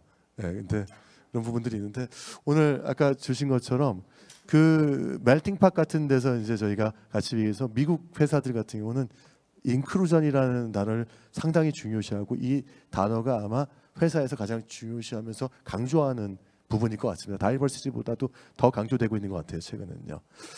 저희 그 권민석 대표님께 좀 전에 질문을 드렸었는데요. 개별 질문이 좀 있었습니다. 사실 오늘 말씀하신 분하고 상당히 많이 좀 그 일치가 되는 것 같아요. 실제 굉장히 다양한 문화적 배경을 가지고 있는 이제 직원들이 있는데요. 이들에 대한 기여를 인정하고 지금 한국 뭐 저희 직원들만이 아니죠. 그러기 위해서 HR 부분을 어떻게 계획하고 좀 실천해야 될지 좀 조언을 주실 수 있을까요? 네. 네. 제 그 배경이라는 게 여러 가지 요소가 있을 것 같습니다. 뭐 국적도 있고 나이도 있고 그 전에 배경이나 직무 다양한 점들이 좀 있다고 생각을 하는데요. 우선은 HR 내지는 조직의 회사의 경영진 입장에서는 특히나 이제 소수에 해당하는 배경을 갖고 계신 분들의 의견에 경청하는 게 굉장히 중요한 것 같습니다. 그래서 그걸 위한 노력을 물론 하지만 그 소수의 배경을 갖고 계신 분들의 목소리, 고충이 직접적으로 전달될 수 있도록 채널을 항상 구축하는 건 굉장히 중요한 것 같습니다. 그게 뭐 핫라인일 수도 있고 아니면 서베이일 수도 있다고 생각은 하고 있고요. 또 하나는 이제 그럼에도 불구하고 좀 저희가 간과하지 않아야 될 부분은 오히려 그 조직 내에서 인정받고 승승장구할 수 있으려면 공통된 기준이 무엇인지에 대해서도 계속해서 잘 알리고 교육하고 행동하도록 만드는 것이 좀 중요한 것 같습니다. 일반적으로 회사들은 핵심 가치나 행동 원칙 같은 것들이 있는데요. 그 다양한 배경을 갖고 계신 분들도 그 공통된 원칙과 핵심 가치를 잘 실천하면서 성공할 수 있게 계속해서 교육하고 알려드리는 것 역시 중요한 것 같습니다. 예, 굉장히 도움이 되셨을 것 같습니다. 이제 이건 실질적인 좀 질문을 황성현 대표님께 좀 드려야 될 것 같습니다. 사실 디지털 시대에 굉장히 어트랙티브한 웹사이트들이 많습니다. 저는 사실 SNS, 트위터나 이런 건 사용하지 않는데 유일하게 사용하는 게 선전이 아니라 링크드인을 사용하고 있거든요. 그래서 벌써 저는 댄과 일촌이 됐습니다. 이미 발표한다고 하면서 둘이 서로 연결이 돼갖고 이미 알아봤거든요. 어떤 경험들을 갖고 있나 그런 부분들을 쉐어링을 했는데요. 실제 이런 부분들이 그 좀 최고의 이제 탑 탤런트라든지 인력을 채용하는 데 있어서 어떠한 도움이 되는지에 대해서 한번 더 좀 짚어주셨으면 하는 게 저희 바람이어서 부탁드리겠습니다. 예. 네, 그 취업 웹사이트가 두 가지가 있을 텐데 방금 얘기하셨던 뭐 링크드인 같은 경우, 그러니까 여러 회사를 글로벌리 연결시켜주는 것이 하나가 있을 거고, 두 번째는 그 회사의 잡 사이트라는 게 있을 수가 있죠. 우리 회사에 지원할 사람들이 들어오는 이 두 가지로 나눠볼 수가 있을 텐데, 이 두 가지 모두가 굉장히 효과적이긴 하죠. 특히나 이제 글로벌을 지향하는 또 글로벌 인재를 들여오려고 하는 회사들에게서는 뭐 저도 이제 특정 회사를 얘기하기는 좀 그렇지만 지금 현재 상태에서는 이제 링크드인을 따라오기가 굉장히 힘든 그런 판이 다 깔려져 있는 거죠. 굉장히 큰 플랫폼이 됐기 때문에 그 바깥을 나가서는 사실 글로벌 인재를 찾기가 굉장히 비용이 많이 드는 그런 상황이 돼버렸죠. 그래서 그 부분에 대해서는 적절히 우리의 인재 채용 전략이 무엇이냐에 따라 잘 활용하시면 될 것 같은데, 이 두 번째 있는 이 우리 회사의 잡 사이트, 이거에 대해서 잘 생각해 볼 필요가 있는데, 이 여전히 중요한 보조적인 툴이 될 수는 있으나 저는 이런 그 잡 사이트는 어떤 인재한테 필요한지를 우리가 잘 타겟팅을 해야 됩니다. 인재는 저는 두 가지로 나누는데요. 첫 번째는 패시브한 인재냐, 액티브한 인재냐로 나눕니다. 일반적으로 물어보면 어떤 인재가 좋으세요? 하게 되면 당연히 액티브한 인재가 좋죠. 뭐 활동적이니까. 그러니 그렇게 볼 것이 아니라 액티브한 인재들은 나는 진짜 잡을 구하고 싶어 안달난 사람들이죠. 이 회사 가고 싶어 라는 사람들인데, 이 사람들 중에 우리에게 맞는 인재일 가능성은 아까 말씀드렸듯이 1%밖에 안 됩니다. 우리 회사의 대부분 잘 맞지 않는 사람들이 대부분 우리 회사에 들어와서 여기 기회가 있을까? 이렇게 보는 경향이 있죠. 그래서 예전에 우리가 유니버설한 일반적인 사람들을 공채로 뽑을 때는 효과적인, 또는 주니어들을 많이 뽑을 때는 효과적인 하나의 툴이 될 수는 있었는데, 물론 아직도 유효하기는 하나, 근데 아까도 말씀드렸죠. 우리가 계속 바이 전략이나 이렇게 바로 전략으로 이렇게 고도화가 되게 되면 사실 우리에게 더 많이 필요한 사람들은 일반적인 인재들보다는 우리 회사의 특화된 그런 사람들이 필요하기 때문에 조금 더 액티브 인재에서 패시브 인재 쪽을 타겟팅하게 됩니다. 근데 그렇게 타겟팅 쪽으로 가게 되면 우리 회사만의 잡 사이트는 매력도가 좀 떨어질 수밖에 없습니다. 그렇기 때문에 우리 회사 잡 사이트를 쓰지 마시라는 말씀이 아니라 그 나머지 부분을 보완할 수 있는 아까 얘기했던 그런 외부에 있는 잡 사이트라든가, 또 특정 직군과 특정 레벨에 대해서는 일부 헤드헌팅을 쓴다든가, 또 동시에 우리 회사의 내부에 있는 직원들이 직원을 추천할 수 있는 인터널 레퍼럴 같은 프로그램이 병행해서 같이 이루어지는 시각을 가지시면 좋겠다는 말씀드리겠습니다. 예, 굉장히 좋은 말씀들을 해주고 계시는데요. 이 관련된 최근에 우리가 얘기하는 게 작살형 채용이라고도 얘기를 하잖아요. 그 사람에 맞는 그 포지션에 맞는 사람들을 채용하게 되고, 실제 그러다 보니 채용 시간도 많이 걸리고 그 인력들을 계속 리테인하는 노력들이 아마 같이 병행돼야 되지 않을까 생각이 듭니다. 저희 그 플로어에서 좀 온 것 중에서 굉장히 실무적이면서도 정말 직접적인 질문들이 있는데 한번 보실까요? 예, 화면 송출이 될까요? 제가 송출 올렸는데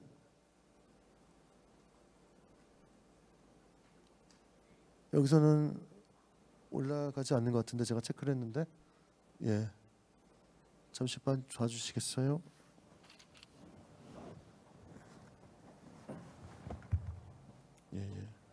여기서 잠깐만요. 죄송합니다. 포르투기에 대한 얘기였는데 너무 굉장히 많은 질문들이 와서 지금 이거 있었어요. 근데 요거요. 예. 안 되죠. 요거였어요. 요거요. 요거 밑에 거. 예, 된 것 같습니다. 이게 잡힌 것 같거든요. 예, 조금 이게 다시 돌려주시겠어요? 네, 됐습니다. 화면 송출 안 되면 제가 말씀을 좀 드리겠습니다. 예, 저 보시면 아시겠지만 저희 권임석 대표님께 질문을 좀 드린다고 합니다. 서베이 포티규에 대해서 이제 진짜 피로도가 높은데 펄스 서베이 이외에 사용할 수 있는 도구가 있는지요? 이렇게 물어보셨는데 어떻습니까? 예. 네, 피로도가 이제 높은 이유를 좀 정확히 이해를 해야 아마 그래도 좋은 답을 드릴 수 있을 것 같긴 한데요. 피로도라는 게 아마도 이제 계속해서 묻는데 효과는 없다라는 생각이 쌓이고 쌓여서 들지 않았을까라는 생각이 좀 드는 것 같습니다. 그래서 뭐 그런 경우도 있고 아니면 너무 많은 질문을 한꺼번에 많이 던져서 이걸 다 소화하고 답하기 힘들기 때문에일 수도 있을 것 같은데 이제 네네 그 우선은 피로도를 줄일 수 있는 사실 가장 좋은 방법은 항목을 좀 줄이고 항목을 줄이기 위해서 목적을 줄이는 거라고 좀 너무나 당연하지만 생각은 하고 있고요. 그리고 한번 했을 때 그걸 많이 자주 하는 것보다는 그 하나의 인사이트를 투명하게 공유하고 이걸로 인해서 우리 조직이 무엇이 바뀔 것인가를 가장 책임 있는 리더가 모든 구성원들에게 약속하고 실천하는 그 부분이 결과적으로 더 피로도를 낮출 수 있는 부분이라는 생각을 합니다. 네. 예. 무슨 말씀인지 아실 것 같아요. 질문자분께서도요. 저희가 지금 시간이 딱 됐는데요. 제 생각에 좀 많은 질문이 와서 한 5분 정도만 다음 세션이 없으니까 질문을 받아도 될까요? 예, 그게 아마 그래서 자리를 안 떠나고 계시는 것 같아요. 지금 상황에서도요. 댄에게 지금 딜에 대한 부분에 질문들이 좀 있었습니다. 몇 가지를 좀 드리려고 하는데요. 사실 간단한 건 먼저 드리겠습니다. 화면 송출됐는데 딜에서 관리하고 있는 한국 고객 기업들의 채용 과정에서 보이는 특징이 있는지 다른 국가와 차이점이 있는지 좀 물어봤거든요. 어떤 게 있을까요? 댄.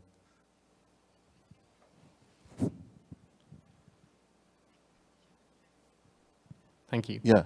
There's a little bit of a delay on the I know that. interpretation. I think the Korean clients that we have on the platform are typically the technology companies, very fast-moving software companies, similar to Lemonbase as an example. And we're finding it harder to break into the more traditional conservative industries, whereas in America and Europe, we are finding that the technology companies have come to the platform and there is an element of saturation, and we're now seeing the traditional institutional companies adopt our platform. 또 질문 하나 한꺼번에 좀 같이 드리고 싶었던 부분들이 좀 있었습니다. 저도 궁금했거든요. 아시겠지만 딜은 제가 물어봤어요. 좀 전에 한국 코리안 subsidiary에서 오신 분이 명함을 주고받았는데 제가 오기 전에 그랬더니 제가 한국 사무실은 어디 있죠? 그랬더니 저희는 사무실이 없습니다 이렇게 얘기했거든요. 실제 그걸 실천하고 있죠. 딜 같은 경우에서 이런 부분의 질문이 있었습니다. 원격 근무 조직을 형성하고 있는데 이 부분에 대해서 좀 이게 나오네요. 원격 근무로 조직이 형성되어 있는데 딜 같은 경우는 부정적인 측면도 있을 것 같은데 원격 근무 관련해서 앞으로 좀 해결해야 될 과제나 문제가 있는지요. 그러니까 긍정적인 측면, 파지티브한 측면도 있지만 네거티브한 측면도 좀 얘기해 달라는 얘기였습니다. 예. Of course. I would draw attention to a hybrid model that we do adopt in some countries. A hybrid model is effectively where some of the workforce is working in the office for some days per week, and some of the workforce are working remotely. The hybrid model risks creating biases and unfair advantages to the workforce. For example, the people that go into the office and choose to work from the office have faster flowing communications. They have insights to certain topics and data that their remote colleagues may not have. Now, this is nothing new. This is something that has been around for decades, maybe even centuries, in traditional corporate models. So the point that I'm making is we need to act on what we have already learned in business and ensure that it is applied in the hybrid or remote HR policy. 같은 거 많이 만나야 되고 뭐 그래야 되는 부분들이 있는데 이 부분을 해결하기 위해서 하이브리드 워크를 채용하는 기업들도 많이 있고요. 사실 어떤 장소에 또 모여야 되는 부분들이 있겠죠. 저희 황성현 대표님께 좀 여쭤보고 싶은데요. 질문이 끊임없이 올라오네요. 지금 상황에서는요. 이게 화면 송출이 좀 됐으면 좋겠는데 해외 인재를 한국으로 acquire함에 있어서 어떤 부분에 가장 중점을 둬야 될 것인가? 뭐 한국이 아시아에 국가에 있는 홍콩, 싱가포르에 비해서도 아직 인터내셔널한 부분이 조금 부족한데 이때 어떤 준비를 해야 되고 어떤 부분을 강조할 수 있을까? 또 부탁드렸습니다. 그래서 일단 기업이 해야 될 분에 대해 여쭤보신 것 같은데 일단 사실 기업보다도 사실 정부가 해야 될 일이 더 많다고 보고요. 그러니까 앞으로 분명히 우리가 인재 또는 인구가 부족해지는 상황이 이미 벌어지고 있고 하기 때문에 과거에 있었던 그런 규제를 가지고는 우리가 이길 수가 없는 거죠. 그래서 미국 같은 기업을 보더라도 굉장히 그 고급 인재에 대한 유입에 대해서는 그 사람들에게 프렌들리한 이런 규제 법안들이 계속 나오고 있고 계속 발전하고 진화하고 있거든요. 근데 우리는 아직까지 거기에 문턱도 들어가 있지 않기 때문에 일단 그 부분은 뭐 여기서 얘기할 건 아닌 것 같고 그 부분은 저는 그게 1번이라고 생각을 하고요. 두 번째는 우리가 어쨌든 그 인재들이 그 나라에 있든 아니면 우리나라 한국에 모시고 오든 그 결정을 굉장히 잘해야 되는데 과거 전통적인 사고방식으로 모든 사람들을 이 안으로 데리고 와야 될 것인가에 대한 전략적인 판단. 왜냐하면 이분들이 안으로 들어오는 순간 많은 것들이 해결돼야 됩니다. 일단 언어 문제가 가장 클 거고요. 또 그분들의 비자 문제, 특히 저는 문화적인 충돌, 그 어려움 이 부분들을 해결해야 되기 때문에 우리 조직 안에서 굉장히 중요한 부분들이 이 관리적인 역량이 글로벌에 일단 올라가 줘야 됩니다. 그렇기 때문에 그게 만약에 안 됐을 때는 굉장히 좋은 분들을 모셔놓고 이분들의 인게이지먼트가 떨어지는 일이 발생될 거기 때문에 그런 기본적인 우리 회사의 소통이라든가 또는 인프라 이 부분들이 글로벌 향으로 돼 있어야 될 거다라는 말씀드리겠습니다. 예, 역시 리테이닝 부분까지 같이 말씀해 주신 것 같습니다. 저희가 약속된 시간이 5분이 다 지났는데요. 개인적인 것을 위해서 권 대표님께 하나만 더 여쭤보겠습니다. 이게 제 질문이 아니고요. 사실 요것만 하나 띄워주고 마지막 질문을 드리려고 했는데 구성원 몰입 관리를 위해서 사실 구성원의 의견을 청취한다고 했는데 조직에서 본인의 솔직한 속마음을 어떤 채널로도 얘기하기가 힘들다고 했습니다. 이 입 밖으로 꺼내놓지 않은 이런 부분에 대해서 어떻게 우리가 소통할 수 있을까에 대한 궁금하지 않으세요? 예, 이 질문 하나 받고 저희 어려운 질문 죄송합니다.